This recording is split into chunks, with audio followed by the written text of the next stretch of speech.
Let's talk Tasseomancy. This is the art of reading tea leaves or coffee for divination.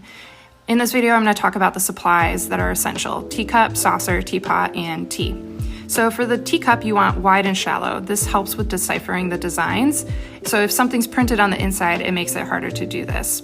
This cup, for instance, is too vertical in nature. It makes it hard to read. This is my favorite teacup. And mind you, I use only these materials when I use for divination. You'll also need a saucer. This catches the leftover tea and tea leaves. Your teapot you want rather round and stout. This helps with the tea leaves to swirl around, and the inside strainer needs to have large enough holes.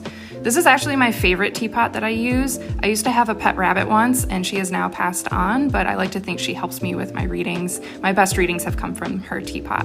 And of course, loose leaf tea. This is my favorite. It's got mugwort and chrysanthemum in it, which really helps with readings. So check back for more supplies you might want.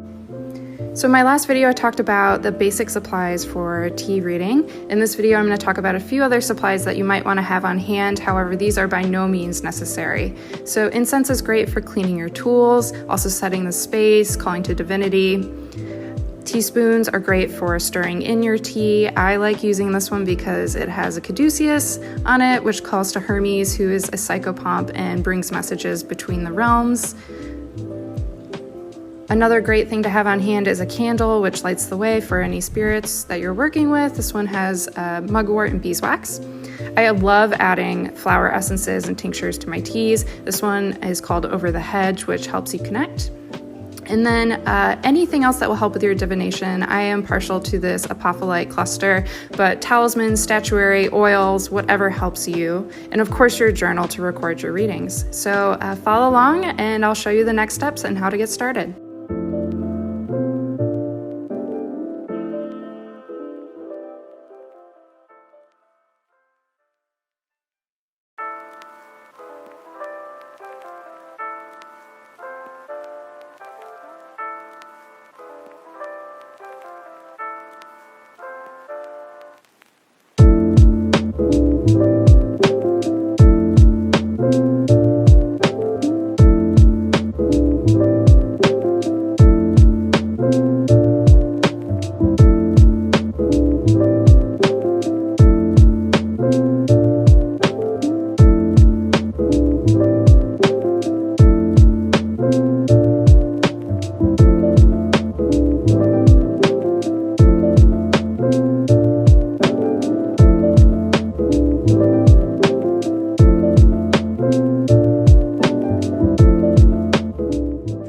Today we're doing a tea reading. This is my setup.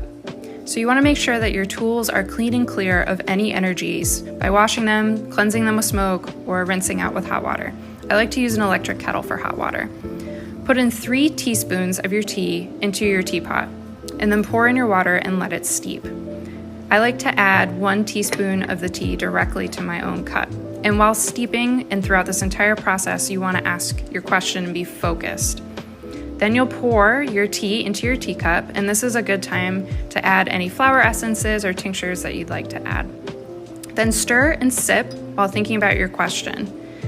Clockwise is best. It will help bring messages. When you get down to the last sip and looks like this, swirl your cup and then flip. Keep the handle towards you. When you turn 3 times and then tap 3 times on the cup. Then flip it over and you have your results. Yes, you can use coffee. Just put the coffee grounds into your teapot or teacup when you are brewing. However, I want to point out that coffee readings have a long, rich history in Middle Eastern and Russian cultures, both of which I am not. So I would feel uncomfortable sharing that process because I'm not of that culture. That said, I have had a Turkish coffee reading done before, and here are some of the differences that I experienced. So first of which is that the coffee cup is almost like a shot glass, and that's because the coffee is super strong and it's almost like espresso.